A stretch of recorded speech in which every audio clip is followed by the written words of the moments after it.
Good evening and welcome to the September 30 meeting of the Minnetonka Economic Development Advisory Commission, or EDAC. The schedule and tentative agendas can be obtained by calling the Community Development Department or by checking the city website at minnetonkamn.gov. Copies of tonight's agenda and staff reports are on the podium outside these chambers. This meeting is televised, web streamed, and on the city's website. Listening devices are available upon request. If you wish to use a device, please see city staff located outside the council chambers in the audio-visual control room. From a broad standpoint, the EDAC attempts to find a balance between individual rights and community responsibilities as they may make their recommendations. Individual rights are easy to understand.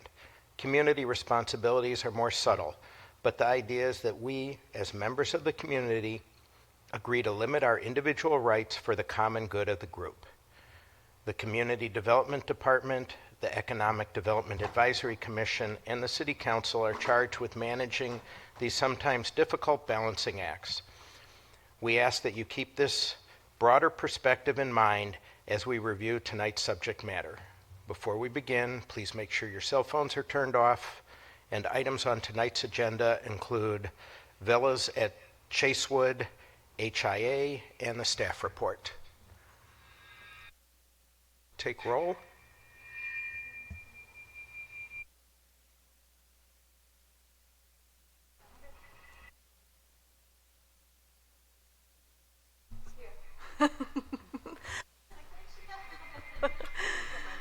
Daginsky Sabolta is absent. I hear feedback still coming. I think it's the devices. Oh, it's the hearing device. Okay, we'll give it a second here.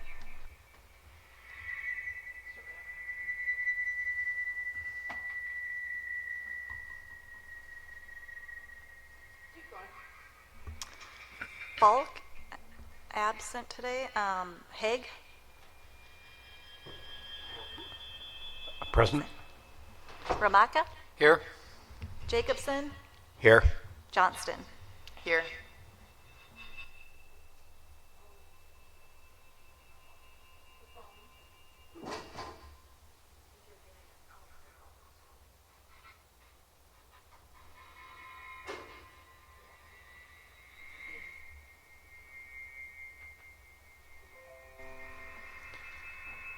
Mr. Chair, I'd like to make a motion to approve the minutes from the April 8th meeting as submitted. Would anybody like to second that? I'll second it. All in favor, say aye. Aye. Aye. Okay. Staff, if you want to take the first item.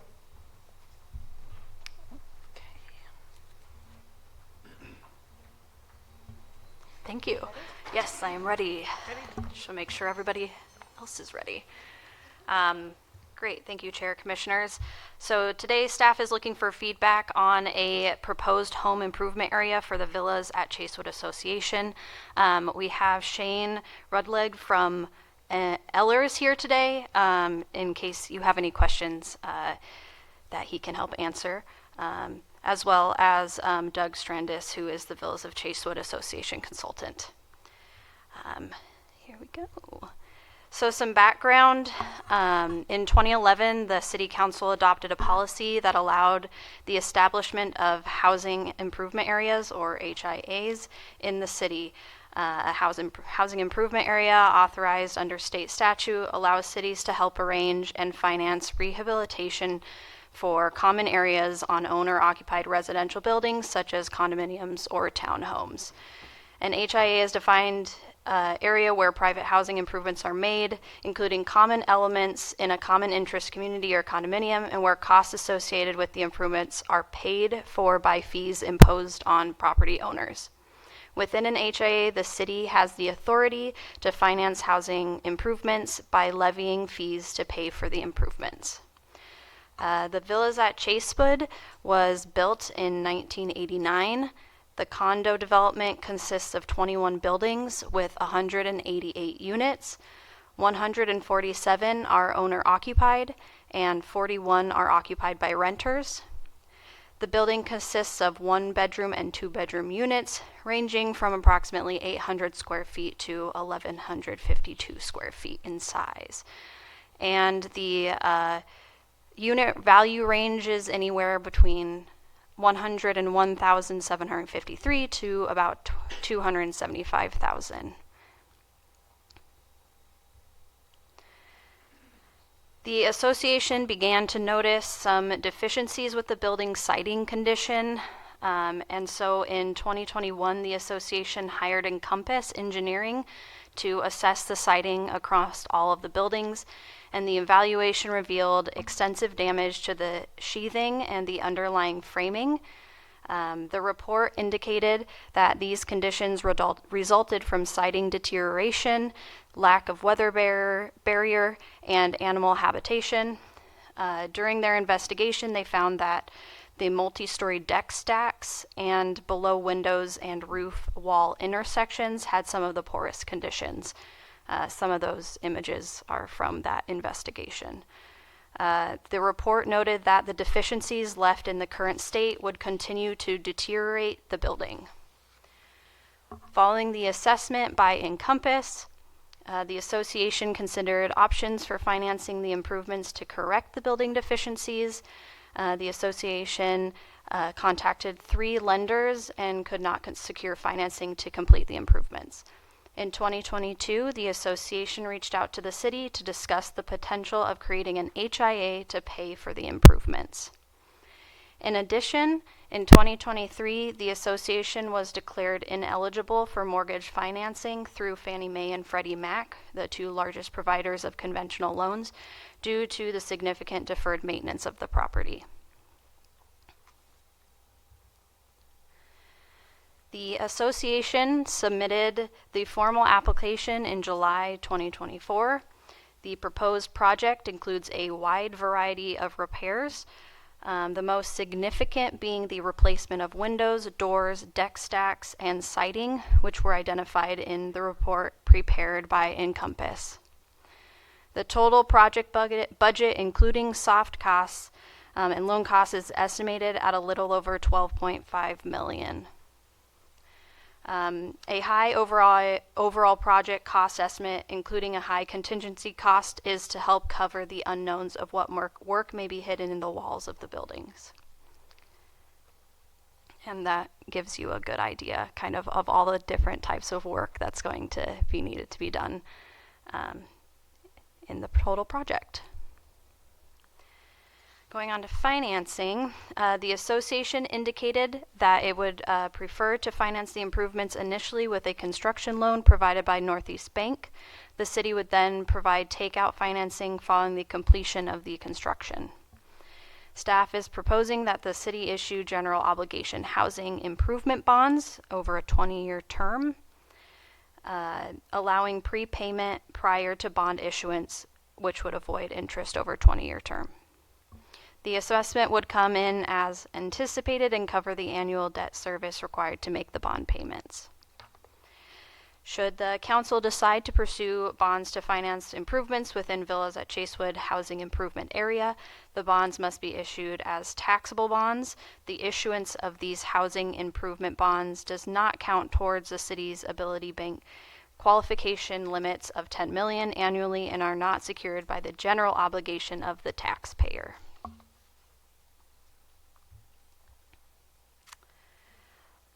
The proposed maximum HIA fees for a 20-year bond option is attached in your packet and provides an estimate of each unit's share of the project budget and each unit's maximum monthly HIA fee.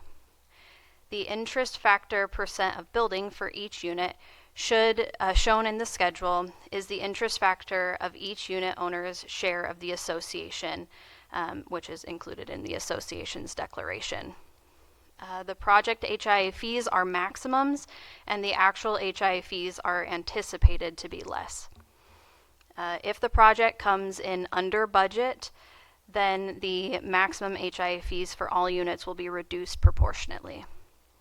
The table below depicts a sampling of the current 2024 dues and then the projected 20-year HIA term monthly dues and what total that would be per a monthly HIA or per month for a 1-bedroom and a 2-bedroom.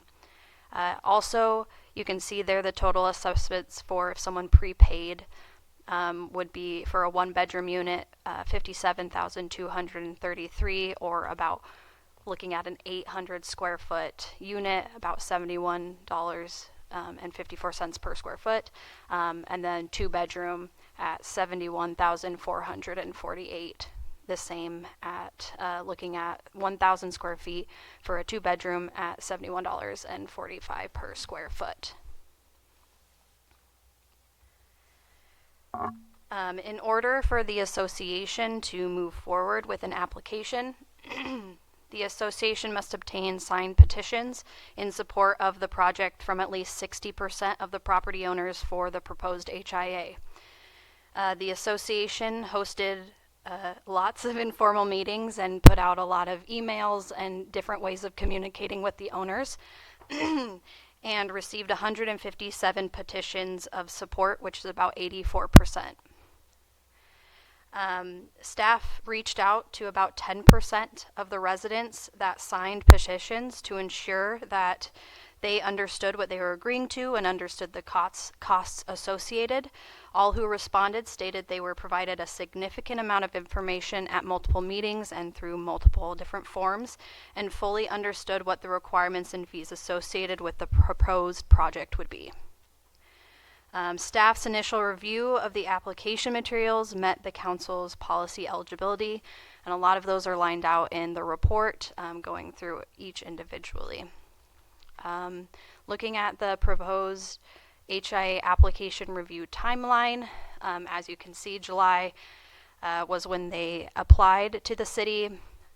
Looking forward to October 2024, bringing it to council to accept the petition and initiate the process, and then moving forward through November and December to a public hearing and regarding the ordinance and fee resolution, and then into the beginning of 2025, where the city council would approve a development agreement, and into February, the city council authorizing sale of bonds if applicable.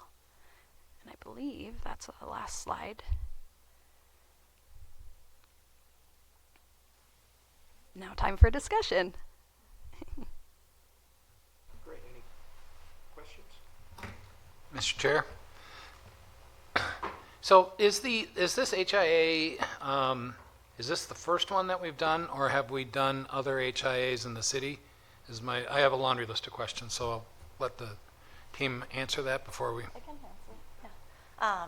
Chair, Commissioners, there have been 2 HIAs at the city. 3? No, Cedar Ridge and Cloud9 was the more recent.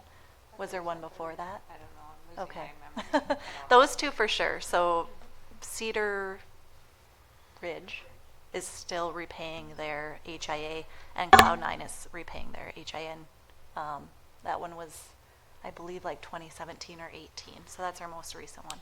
Yeah, Cloud9 was done, though, with a different program, wasn't it, rather than issuing bonds?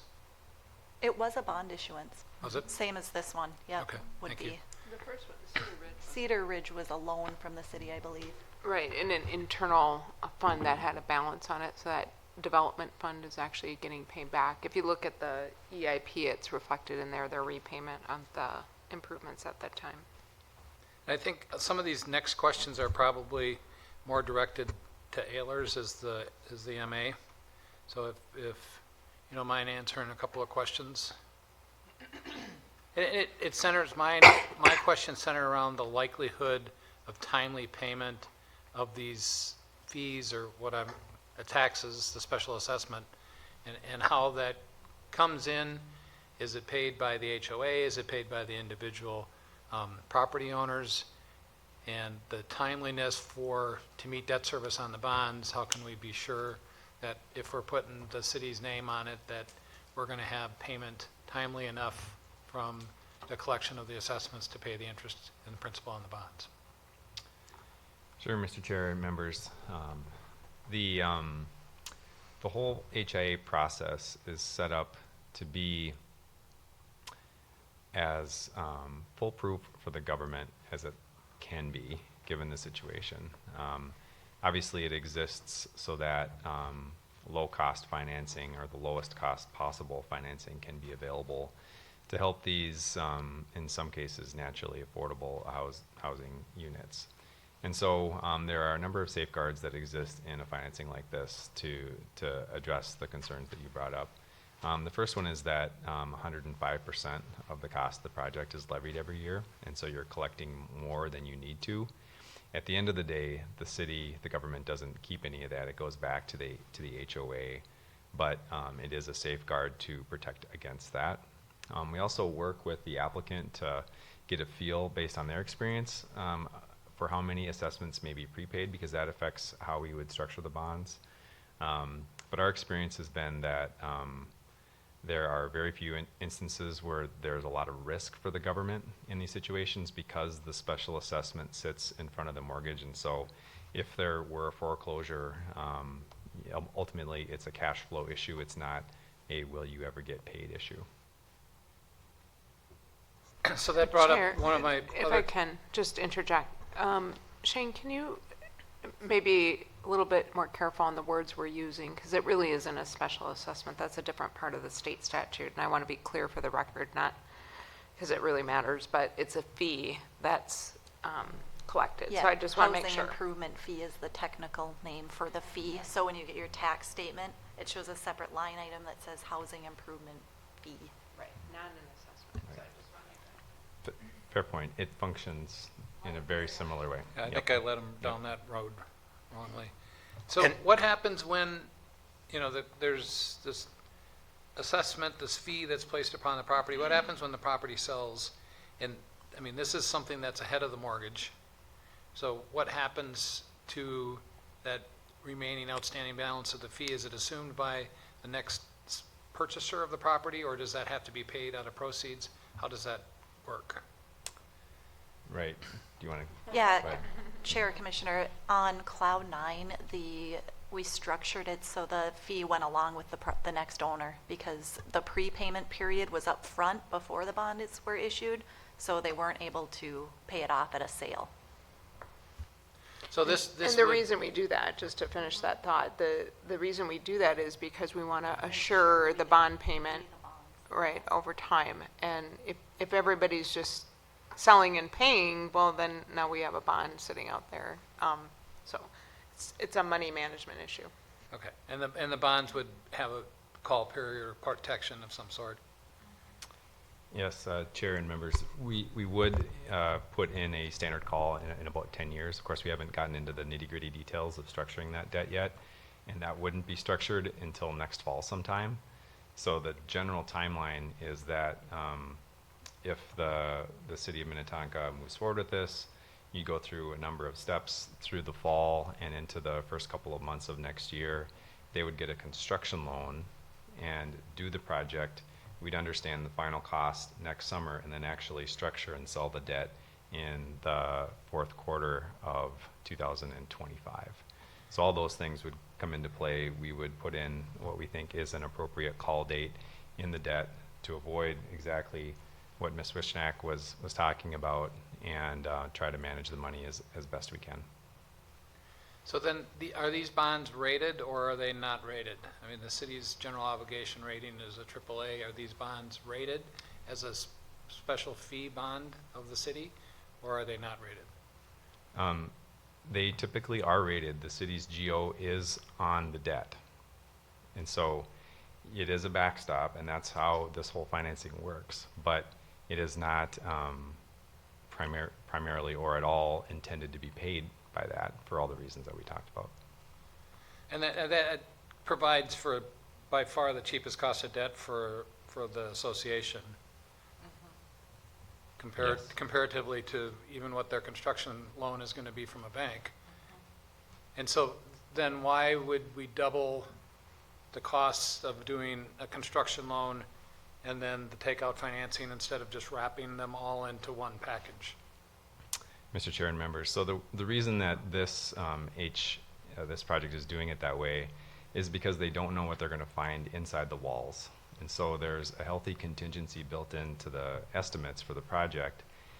They're going to do the work, and we've been working with the applicant to make sure that we determine those costs in about mid-August of next year if this all moves forward, so that all of those steps with the debt and sizing it correctly and all that can be done, and so that we don't borrow more than we need and run into the issue that we were talking about, either through additional prepaids or borrowing too much or things like that, so that we reduce the interest costs to the maximum extent possible and the bond amount. So that's the reason, is because they don't know exactly what they're going to find in the walls. You saw the pictures, how much wood is damaged inside there. That's the big question. Mr. Chair, I have one more question about the fee, the assessment fee is paid by the individual owner and not by the HOA, is that correct? That is correct. Yep. Okay. And And that's paid semi-annual with their property tax? Okay. so if I was the owner of one of these, and maybe this is, I would have thought that that's what I was paying an HOA fee to do, is to keep up with deferred maintenance on the project. So I guess that's just more of a statement than a question, that I think I would have been disappointed if I'd owned this and had all of a sudden what I thought were, so not directed at Ellers, not directed at you, Shane, but just a general statement of not, I mean, I think this is a good program. I think it's a good source and purpose. I just am disappointed with the fact that these units that are, what are they? 25, 35 years old are showing this kind of disrepair. Chair, if I may, Yeah.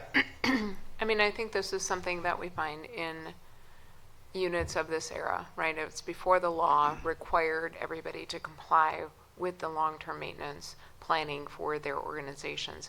And I think to keep costs low, I mean, this is very affordable housing. It's not what I would term higher end housing or anything like that, but it's naturally occurring affordable housing, and the HOA fees were kept low for a reason, to keep people in their homes and make it affordable. They missed the boat on all of that planning, which is now required by law, of course, and that's, hindsight is 2020. I think there will be, if you think this is the last of them, there will be a little bit, I can't remember, we have 5,800 townhome units, condo units in the city, and I would say most of them are of this era. So we will be doing this for a while until people can catch up, and we can get to a point at which HOAs can be more self-reliant. Yeah, This is not something that is just Minnetonka driven. I had the opportunity to speak with the finance director from another city today about their use of the HIAs, and he said that this has become commonplace with multifamily affordable housing. So not something Yeah. that's this project or Minnetonka specific. And what you bring up about if I was a townhome owner and I'd been paying my HOAs and this wasn't taken care of, one has to remember that the townhome owners collectively are the HOA. So they voted in the leadership who opted not to reserve. It's the same thing as a homeowner. Do you manage your maintenance or do you not? It's a tough struggle. Mr. Chair, I have a Yes, question. go ahead. So how does the rent, so there's people that own these homes, I think it was 37% or something, and then the rest rent. How does the rent and then the proposed fee compare to market for this type of property? Is this reasonable? Under market, over market? Where is it at from that standpoint? Yeah, I guess Mr. Chair and members, we could do the math on that as far as what those are rented at.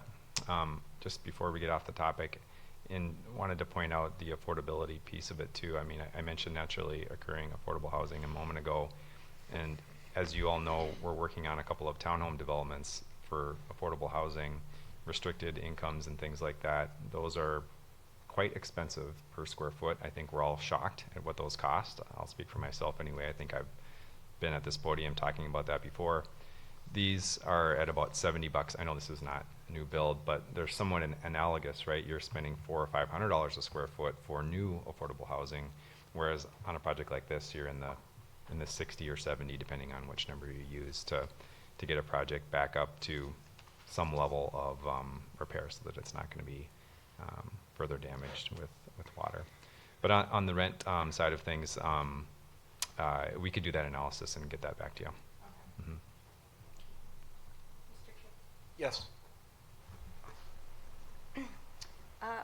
I like this project because I saw it met all of the criteria, which is very important. I like the project because we're talking about affordable housing, and we all know we need to do more with affordable housing. I know it's going to help the impact around the community, housing prices and so on. You don't want your values to go down in our community. So I just think there's a lot of good things here, and I think it might be a good match for the HIA approval. I don't know how you all feel, but that's how I feel. Good comments. Go ahead. Nothing that hasn't already been said. I think, to echo your points, Irene, this is what we want, and kind of inoculating affordable housing against deterioration is a huge deal. And as you pointed out, $70 per square foot of doing that seems like a relative bargain, notwithstanding the challenges they've had historically in that. Right. Um, I agree.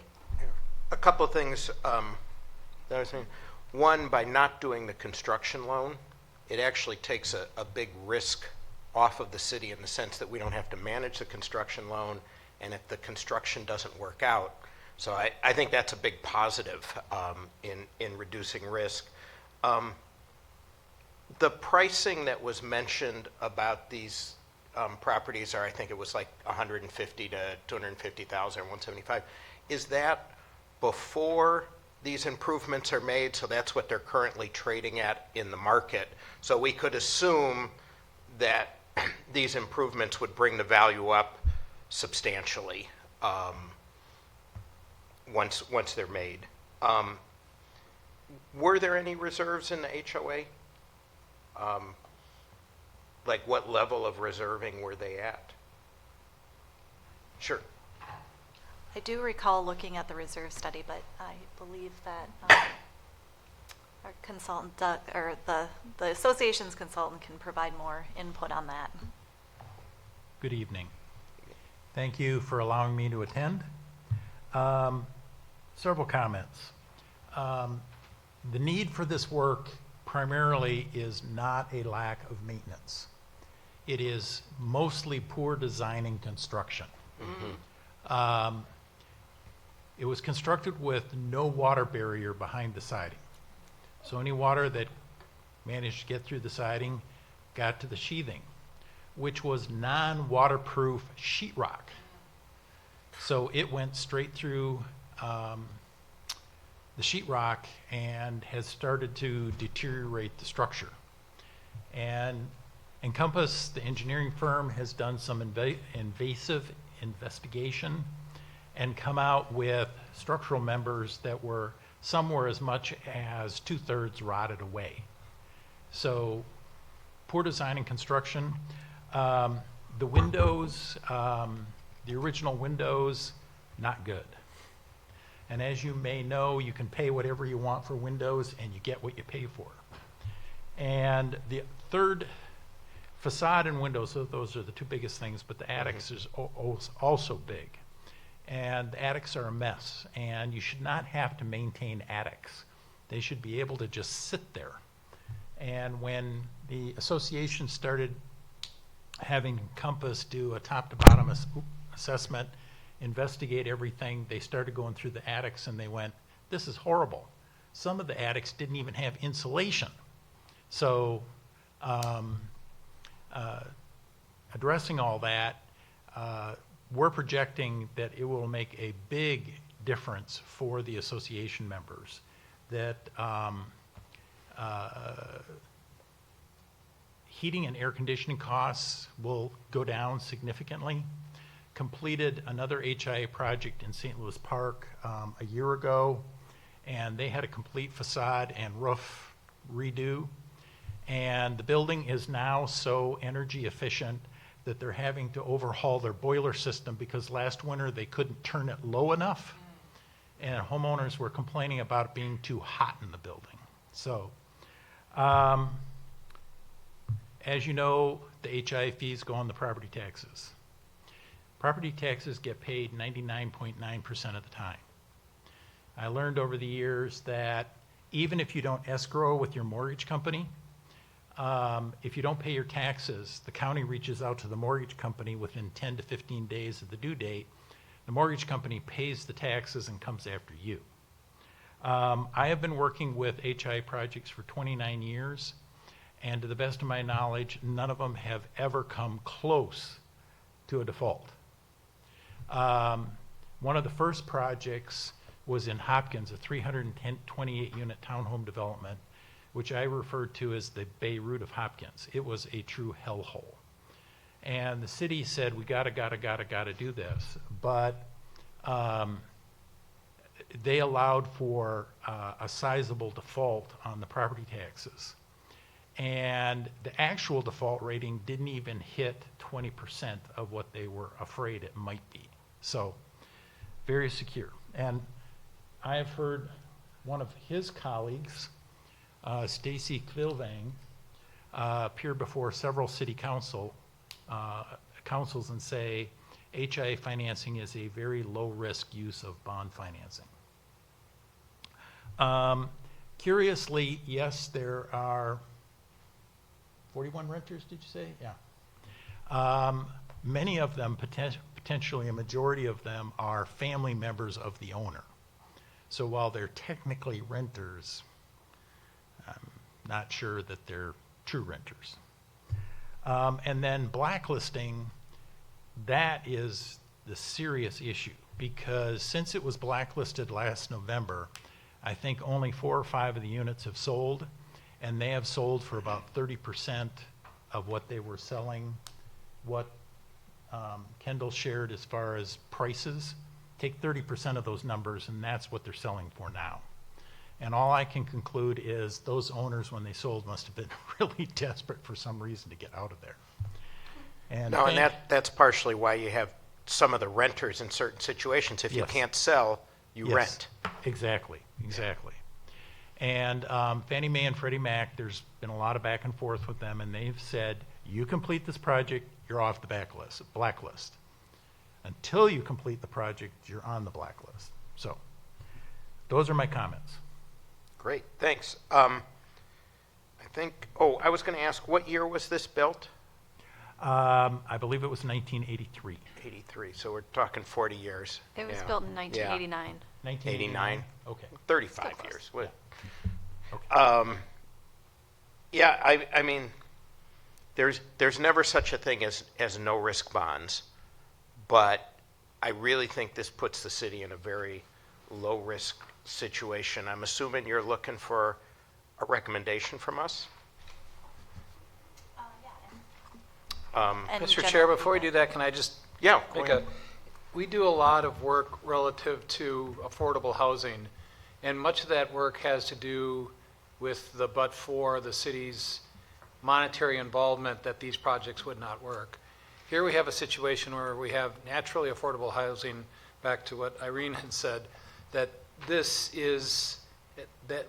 we, the city, don't have to use any of our city resources in order to make these improvements, to make this affordable housing long-lasting. In my mind, this is an excellent use of an HIA in this situation, and a project like this is something that we should be looking at and following through on. So with that, I'd like to make a motion that we recommend to the city council approval of the HIA for the Chasewood Gates project and to move forward with the bond financing. Do I have a second? Second. Can we do a roll call? Connors. Yes. Haig. Yes. Ramatka. Yes. Jacobson. Yes. Johnston. Yes. Just follow up, we will go ahead and do some of the apartment rent information for the council when they review it. So thank you for that comment. And maybe one other comment. I pulled up the reserve study while we were chatting, and they had a cash reserve of 580,000, and they have a projection to slightly increase that if these, a small percentage to keep on track for future improvements outside of this project. And part of that reserve study and the agreement with the city requires them to check in with us about the status of their reserves and their planning for future improvements. Great. And it was a nicely presented package. Thanks. Thank you.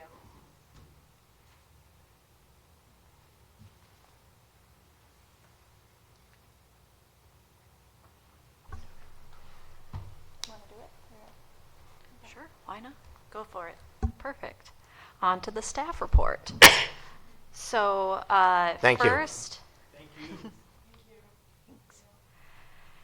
First, looking at some transit updates.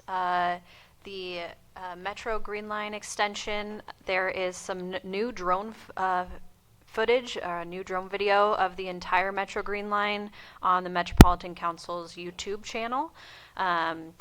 I think in the packet it says go to about 8 minutes and 30 seconds if you want to get the sections that align in Minnetonka. So go check that out. In addition, the new 17th Avenue South extension connecting Excelsior Drive to a reconfigured 5th Street South and Cahill Drive at Shady Oak Station is open, and it features a bike and pedestrian path alongside the road. We were out there not too long ago, and it looked pretty nice.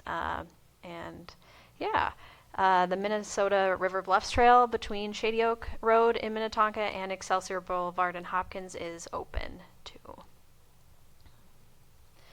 Some other transit updates. Metro Transit Network Now, their full plan is available online. I think they're holding public comment until November 15th on the plan. So that's available, and Metro Transit is currently planning for transit service through 2027 through their new Network Now project, and city staff have been meeting regularly to learn about what those proposed changes are. In addition, Metro Transit is proposing to consolidate routes in Minnetonka while providing more frequent service on those consolidated routes. In addition, the city is doing a transit study. Nelson Nygaard continues to work on Minnetonka on the study, and Alicia, if you want to say Sure. about that. I can speak to this. The city's hired its own consultant kind of in concert with the work that Metro Transit's doing. So we want to make sure that we're getting the value for the transit service that they're anticipating rolling out in the next couple of years. So that work will wrap up here this fall, and we will present that work back to you. But we're really looking at where there's transit gaps with this new plan and alternative service methods, essentially. You know, what type of service would best serve Minnetonka. So there's some really unique things in the first couple of drafts that I've seen so far. So stay tuned for that. Can I back up to Network Now? There is a meeting tomorrow night at the Hopkins Pavilion. If you want to learn more, go see what they're talking about. That's at 5:30 to 7. Again, that's at the Hopkins Pavilion if you want to participate. Thank you. On to business updates. There's a business survey happening, so staff is finalizing a survey consultant contract, which They plan to do conduct a citywide business survey. Alicia? Yeah, just to follow up on that, if you recall, the city did a survey right after the pandemic to gauge how the business community was doing, and we had a couple of initiatives that came out of that, such as the commercial code compliance loan program and an emergency grant that came out of some of the feedback from that survey. So this is really to piggyback on that work and kind of do a check on our businesses and try and understand kind of where they're at out of the pandemic. So it's never good to do a survey during the holiday season, so we're finalizing our contracts now, and I believe we're pegged for early next year to get that work done. And it's a different consultant than we used last time, and they're actually going to do the call around. So they'll call instead of emailing or mailing a postcard. So we're going to call I think it's 400 businesses that they'll directly call, and they keep trying until they get a hold of them. So should be a really great result for us. Also, we continue to partner with Elevate Hennepin on business consulting.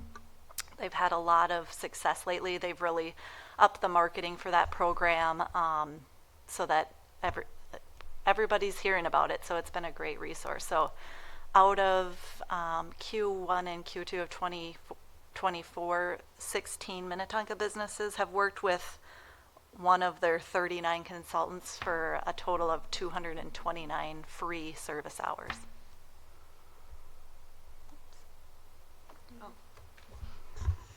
Now comes me. If you haven't been over to Marsh Run 2 on 394, looking really good. It's got the top floor on it, so that's the max height that you will see on that project. And then city-owned properties, we're still working with Amani, and we'll have a contract soon. They did indicate next spring, though, they'll do the construction. So we thought maybe they'd get in this fall, but we're going to probably push that back a little bit. Greco, Minnetonka, I think we are this close to issuing that permit. I heard today that we're this close. What happens, if you don't know what happens in the time that the council approves it to the time they get their building permits, there's about 30 pages of things they've got to check off the list. And so they're working through that, and they should be under construction soon. That's good because that building needs to come down. We've had a lot of problems with vandalism, etc. at that building, so we're happy that that is going to be demolished. Then the Minnetonka Mills, that'll again move into the spring. We thought maybe they'd get under construction this fall, but that looks like a spring project as well. Nothing in terms of what the city's doing. It's just a timing issue for the projects they're bringing online right now. Gray Star, if you haven't been out to Opus lately, that also is under construction, and the demo happened probably a month ago, and so lots of the site work you can see underway. Marsh 3, I know you thought we only had 2, but we have 3. And that is through concept plan review at the city council. There was a proposal for 26 townhomes at the corner of Fairfield and Wayzata Boulevard. So you know where the Burke is, you know where Marsh Run 2 is. It's right in the middle of that at the commercial building. There's mixed feedback on that in terms of the site constraints and the number of units on that site. And so kind of reworking that plan, seeing if the developer will move ahead or not. And then the same kind of project in Mira Villas was actually approved at the council meeting. That is a 30, I'm losing my numbers in my head, I think it's 30 something in terms of unit count, and they are going to be under construction yet this fall. Miscellaneous projects, the Suez Corporate Center and Clearwater are still doing their remodeling. Scoreboard had some improvements they were doing. People's Organic, if you haven't heard, there is an unsafe building placard on the building, so there's some problems with the trusses in the building. And we don't placard buildings very often, but that one had to be considered an unsafe building. So when that happens, by order of the city, the building official, they will put that on the building. So if you see that walking by, that's what that's about. The trusses need to be repaired. Once those are repaired, the building can be occupied again. But until then, that is what is happening. Children's Hospital, there is remodeling still going on there. And Stratasys, if you haven't heard, they do have some permits issued for out in Opus at 5959 Opus Parkway. They are adding a larger elevator shaft. If you don't know them, they're a 3D printing company from originally Eden Prairie, and they're moving a lot of their operations here in Minnetonka. And they need larger elevators to move their equipment up and down in the building. So that's what that additional elevator shaft is for. Les Schwab Tire, I didn't get to update that. That actually has gone away. That project has been, they have pulled their application. They will no longer pursue that site on Highway 7. Walser Kia, I was just out there today. It looks, they're starting to remove things on the old building, and so the demolishing of that building will happen soon as well. And I think that, well, it should be under construction soon, and then probably by December we'll have some structure on that project. That was a long report, sorry. Can I add 2 things? Yes. What did I forget? Both the Amira Villas and the Greco project had affordable units included, but they aren't asking for any assistance. So that is why we didn't present them to the EDAC, because they didn't have a financial request. But there is a declaration that gets recorded to keep those affordable for 30 years. So I just wanted to mention that they had affordable units included. Good point. Whenever they follow the policy and there's no special requests, you don't see those. So, but know that they're still including affordable housing. Good point. Thanks. Go ahead. Oh, do I have to talk about this? Sure. If you don't know, we are doing a zoning code update, and there were a lot of things in the city's comprehensive plan that talked about whether it be goals regarding affordable housing or equitable development, and we talked about a broader range of housing choices, that sort of thing. All of that is in the existing comprehensive plan. The city did receive a grant from the Metropolitan Council to pursue how to maybe rewrite the zoning code to meet the guidelines of the comprehensive plan.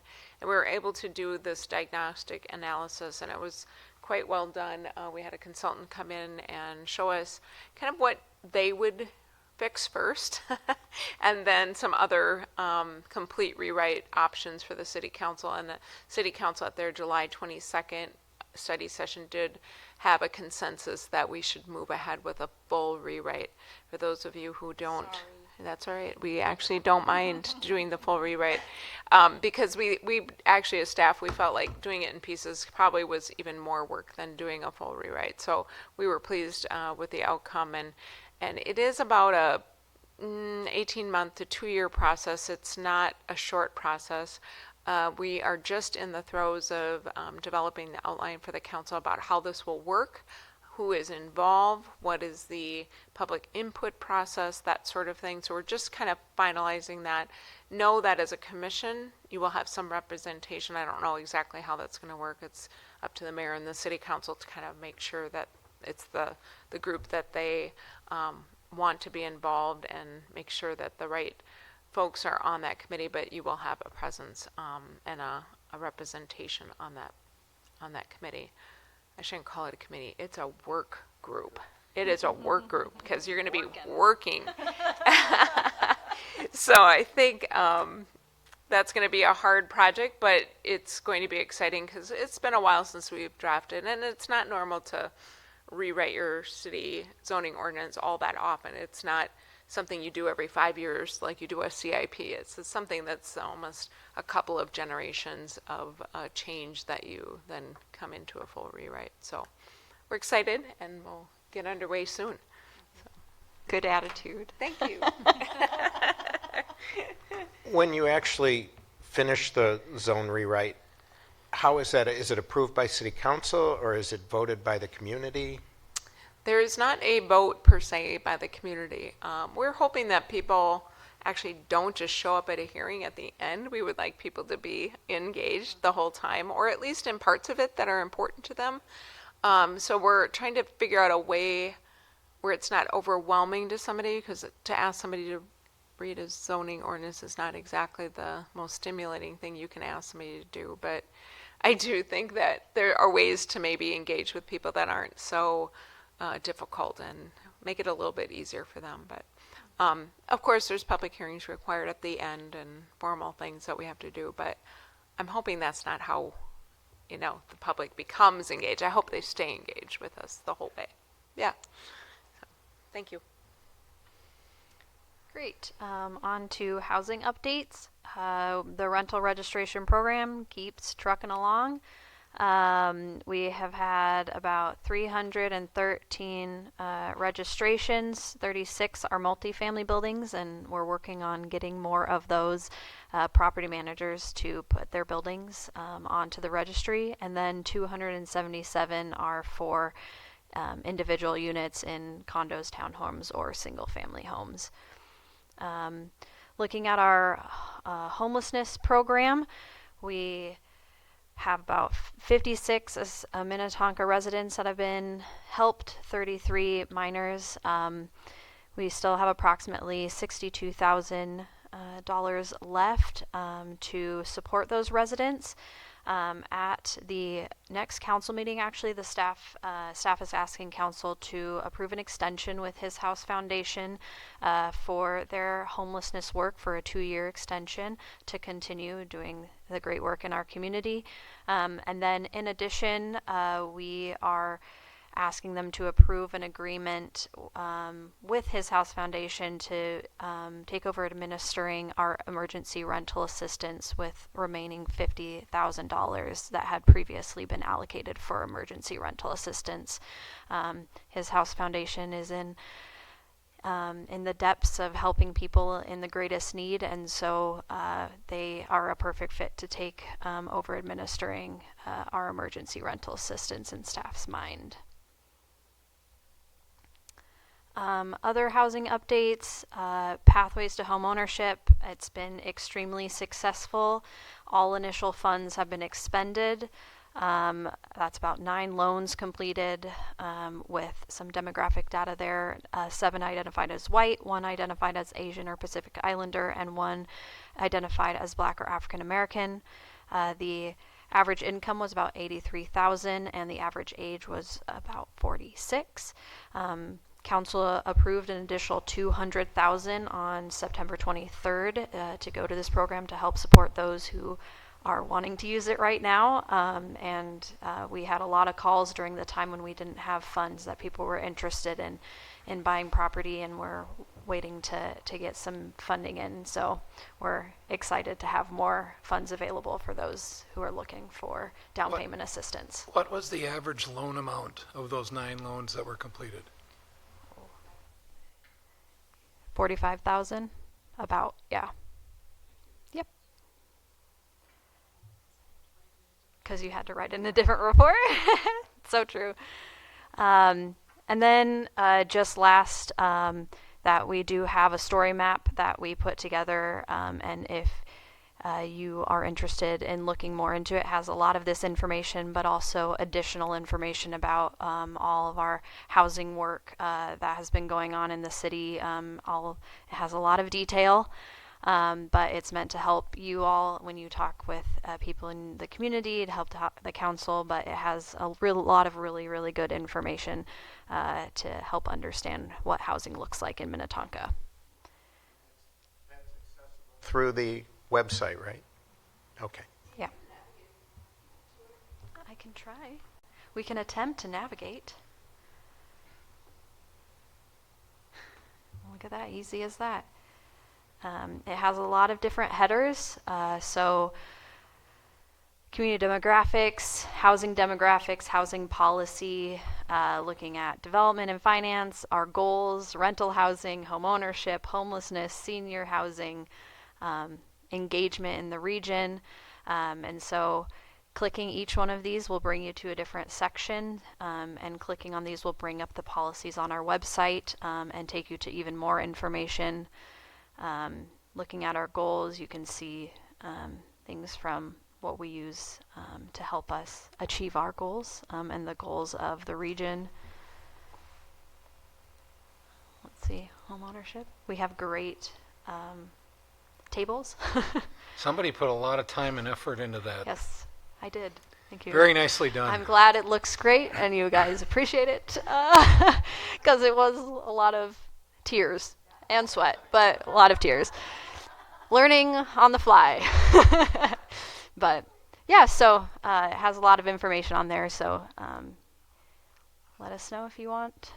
I think the link is on the website, but it is on the packet. So Yeah, you we can- haven't, I mean, part of the reason we haven't launched it because we want people to look at it first and give us some feedback. And Yeah. if there are things missing or we missed the boat on some things, we want to hear Yes. that. And then, I mean, it's publicly available. It's not like people can't get to it. It's just, we're not sure we want to promote it until we really have it, totally done.